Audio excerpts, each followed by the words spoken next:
तो उसी प्रकार जब शरीर के द्वारा आत्मा अपनी यथेष्ट भोग अर्थात नेत्रों से देख नहीं पाएगी, जब शरीर रूपी वस्त्र की शरीर का धारण करने का क्या आशा है कि शरीर के अंदर 5 कर्मेंद्रिय और 5 ज्ञानेंद्रिय हैं। इनके द्वारा अंतःकरण चतुष्टय के द्वारा जीव अपने संसार में यथेष्ट विषयों का उपभोग करता है। अब जिन नेत्रों से, जिस शरीर में जिन नेत्रों से हम देख नहीं पा रहे हैं, कानों से हमारे सुनने में दिक्कत होने लगी है, वाणी से, दांत मुंह से हम नहीं पचा नहीं पा रहे हैं आज का, और बोलने में भी हकलावट हो रही है, बोल भी सही से नहीं निकल पा रही है, हाथों में अब इतनी शक्ति नहीं बची है कुछ कर सकें, पैरों में चलने की नहीं बची है। ऐसी अन्य इंद्रियां हैं, जब वो असमर्थ हो गई तो आत्मा के लिए ये शरीर रूपी वस्त्र धारण करना बोझ हो जाता है, अशोभनीय हो जाता है, दुखदाई हो जाता है। वो कहती भाई अब इससे काम चलने वाला नहीं है, अब हम क्या करें, कहा हमारे लिए नवीन वस्त्र की व्यवस्था हो जाए। तो वह जो नवीन वस्त्र है उसके लिए ही ये शरीर भी परमात्मा के द्वारा दिया गया है, लेकिन किस नियम के तहत दिया गया है, तो कहा है जीव जैसा कर्म करता है वैसा उसके अंदर संस्कार बनते हैं, और जो संस्कार बनते हैं उनके अनुसार उसके अंदर भाव होते हैं, और उन भाव से उसकी आत्मा उस तल्लीनता को प्राप्त करती है कि उसके अंदर कैसा स्वभाव हो गया है, और स्वभावात उस स्वभाव से ही उसको नए देह की प्राप्ति होती है कि उसका स्वभाव कैसा हो गया है। अगर उसका स्वभाव देवमय हो गया है, परोपकारमय हो गया है, परहितमय हो गया है, शांतिमय हो गया है,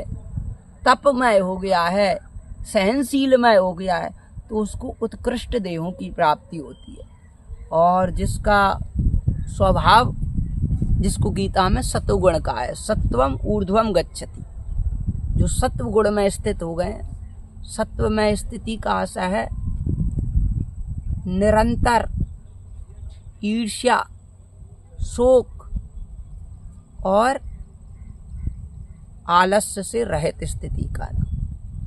जीव काम बहुत कर रहा है, बहुत काम कर रहा है नहीं है, लेकिन ईर्ष्या से भरा हुआ है, दूसरों को दुख देने के लिए काम कर रहा है, मेहनत तो बहुत कर रहा है, तो उसके उस काम को कोई मानेगा नहीं। उसी प्रकार किसी के अंदर ईर्ष्या भी नहीं है, नहीं, और लेकिन निष्क्रिय पड़ा हुआ है, आलस में पड़ा हुआ है, अपना काम भी, हमें क्या लेना है, हमें किसी से कोई ईर्ष्या करनी है क्या, जबकि उसके घर वाले कहते हैं भाई देखो तुम्हारा भाई इतना बढ़ गया है, तुम्हारा इतना अच्छा परिवार है, तुम भी कुछ कमाओ, तुम भी कुछ करो, तुम्हें भी बराबर प्रॉपर्टी मिली है, नहीं है, तुम भी पढ़ो, तुम्हें भी उसी स्कूल में एडमिशन दिया गया है, तुम भी उसी कॉलेज में पढ़ रहे हो, तुम भी उसी गांव से परिवार से बिलोंग करते हो, हैं, तुम भी कुछ मेहनत करो, लेकिन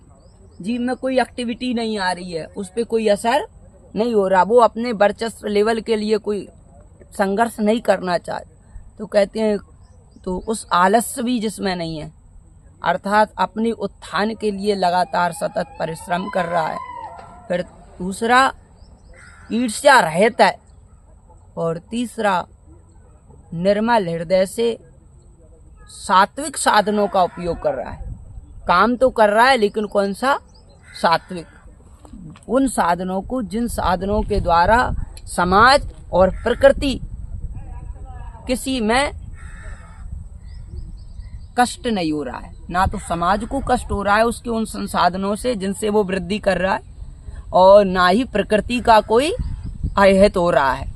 तो वह जिन साधनों को अपना करके फिर आगे बढ़ता है तो उसको सत्व स्थिति कहते हैं, और इस स्थिति के द्वारा उसके अंदर जो स्वभाव का सृजन होता है उस वह दैवीय स्वभाव होता है, और उसको दिव्य देह की प्राप्ति होती है। इसके अतिरिक्त अन्य जो दिन रात संसार की भोग वासनाओं में ही मन लगाए, कितना पैसा आए और कितनी मौज करूं, ईर्ष्या में लगा हुआ है, अभिमान में लगा हुआ है। आज तो मैं विधायक बन गया, अरे अगली बार तो सीधे मंत्री बनना है। नहीं है, ये पूरा एरिया हमारा है, अगली जगह भी हमारी बहुत बड़ी बैठ है। जिसकी आशाएं व्यर्थ हैं, व्यर्थ आशाएं हैं, व्यर्थ कर्म है, क्योंकि वो संसार को ही